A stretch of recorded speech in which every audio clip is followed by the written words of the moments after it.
So let's see why the stop codon is so important here. We all know that the translation starts from the start codon and it ends at the stop codon. What happens at the stop codon? The release factor binds, and after the binding of this release factor, finally the two subunits of the ribosome, they separate from each other. So that is why stop codon is very important here. Now what happens if stop codon is not present? Then because of the absence of the stop codon, release factor will not bind to this, and ultimately we can see here all the ribosome will get trapped here. So we have to rescue these ribosomes.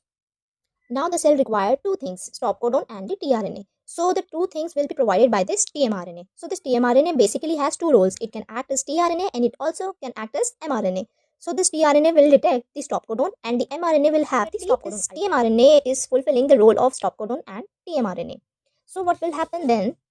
This tmRNA will come and it provides the stop codon, and because of the stop codon, the release factor will bind, and ultimately the two subunits of the ribosome, they will separate from each other, and now they can translate the other mRNA.